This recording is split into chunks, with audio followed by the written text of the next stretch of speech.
There's a can of those heat up sweet rolls in my refrigerator. And I was like, yes. They didn't have to go to the store or try to find something else to make it. It can be something simple, but when you start listing the things that you're grateful for that happened today, you start to notice the good things about your day. The things that you really feel gratitude for that you otherwise might overlook. So that's question number one. What am I grateful for that happened today? Question number two, what's my best moment today? And the reason I put this question down is because, for instance, this morning my husband was going out of town, heading out of town. He got in the car, started to drive off towards Austin. About a half hour later, he called me. I'm heading back home. I forgot something. He drives all the way back home. He comes in the house to get his paperwork. He's carrying his sunglasses. They drop and break. He's like, oh, this is the worst day already. And I'm like, no. Those are just two little things that happened in your day. What's been the best moment of your day? Right? Because we tend to describe our days in terms of the whole day shot if the last thing that happened was negative. Right? We go to bed and we're like, it's been a terrible day because X, Y, and Z happened. Even if X, Y, and Z happens, there's still a best moment. Right? So even now, we can look at what's the best moment? What's been the best moment of your day so far? Anyone want to share that? Anyone have a best moment?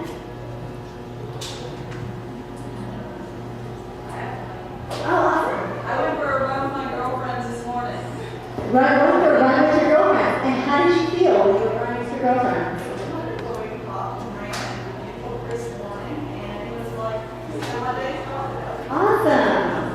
So that's the second question to ask yourself. What's been the best moment of my day?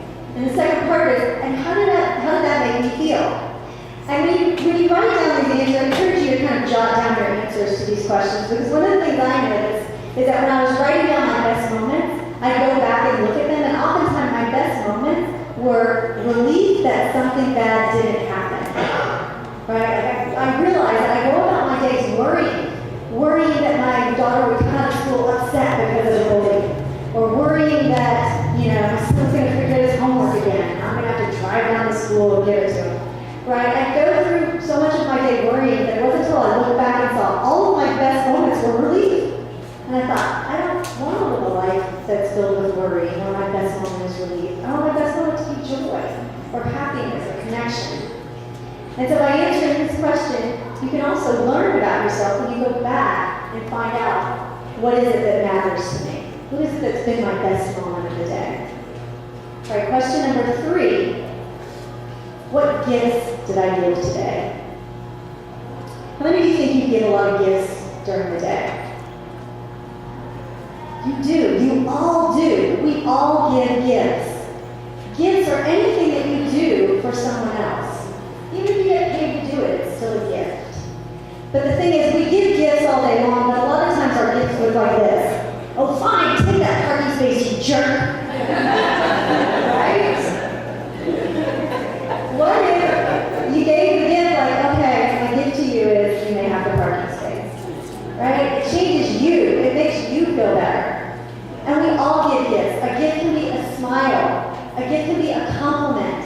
A gift can be anything. It doesn't have to be a physical gift. It can be just making a connection, listening to a friend. And here's the great thing. When you start asking yourself each day, what gifts did I give today? You start going, oh, you know what? I'm pretty cool. I'm kind of like Santa. I give a lot of stuff. You start to realize that you give a lot more gifts than you give yourself credit for. And how does it make us feel when we give a gift? How do you feel? Satisfying, fulfilling, right? That's making an impact on the world. So start asking yourself, what gifts have I given today? Because it will also make you more conscious tomorrow when you have to answer that question. You're like, oh, I haven't given many gifts. I better start opening the door for people, or smiling, or calling up friends, right? It makes you more aware of how you want to live your life. So that's question 3. What gifts have I given today? Question 4. Question 4 is, what impact did I have on the world today? Right? Which is the question I was trying to figure out all along. And the way to answer this question is, what was the impact of those gifts you gave? What was the result? How often do you think you know the impact of what you do?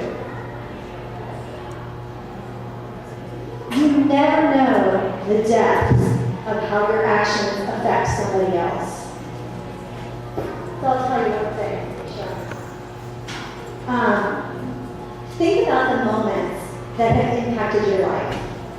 What are the moments where someone said something, someone's done something, and your life has changed direction? Or something has stuck with you and it's made a big impact on you? I'll tell you a story from my past. When I was in college, and I was about to graduate, I was like the December of my senior year, right? I wasn't sure what I wanted to do with my life. I'm taking my final exam, I'm driving home for my final exam, I roll through a stop sign and get a traffic ticket, a speeding ticket, or rolling through a stop sign ticket, whatever it is.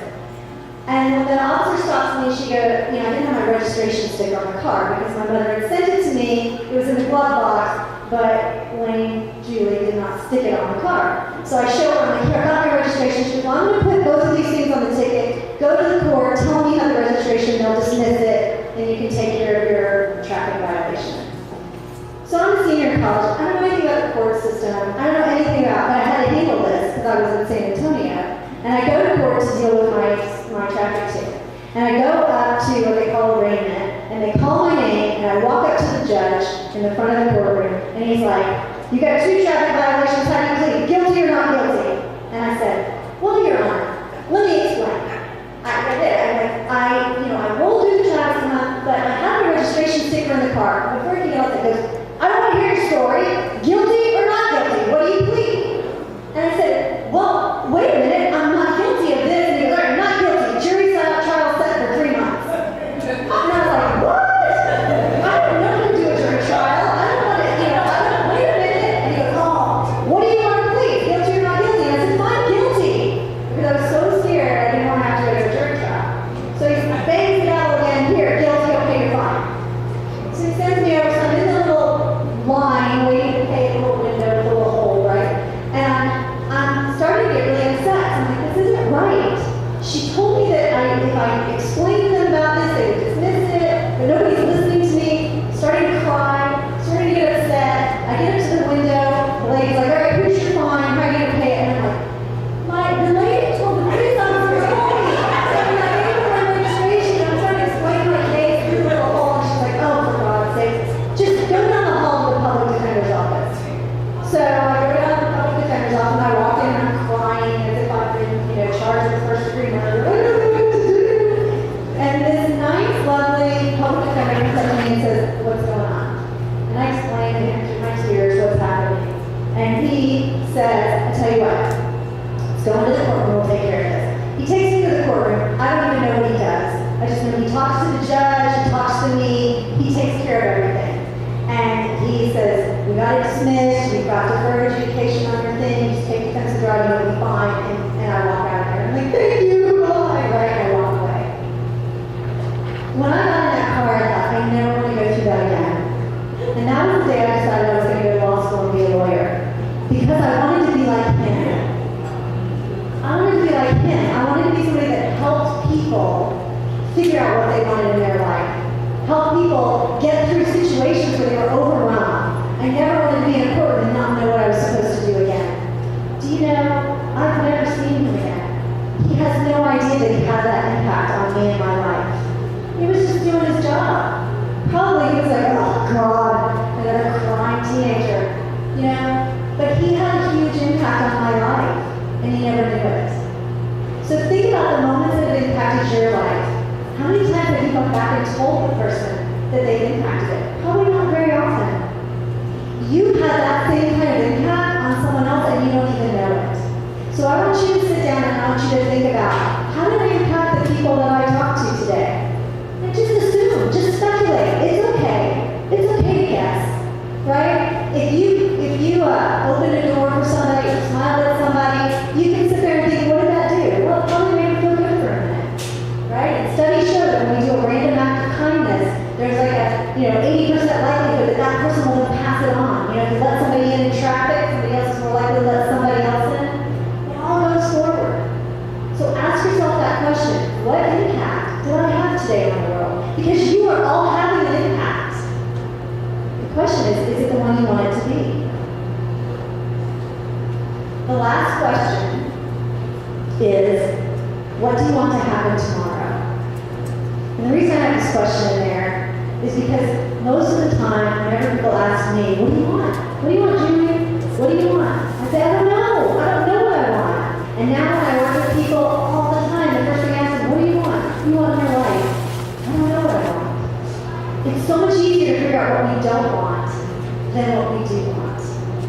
And in order to create a life you love and a life you want, you gotta know what it is. You gotta know what that is. So every night, sit down and say, what do I want to happen tomorrow? What would be ideal?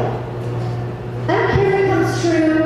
I don't care if you ask for $40,000 to show up in your bank account every day for 2 years. It doesn't matter. Just get clear about what it is you want, so that you can start creating the life you want to live. I challenge you all to do this for 30 days. These studies show if you do something for 21 days, it becomes a habit. And if you continue to do something and think a certain way, your brain synapses will actually change. You'll start to do this automatically. You'll start to look for ways to get gifts. You'll start to look for how you're impacting people. You'll start to notice opportunities to do that even more. So I challenge you for 30 days to ask yourself those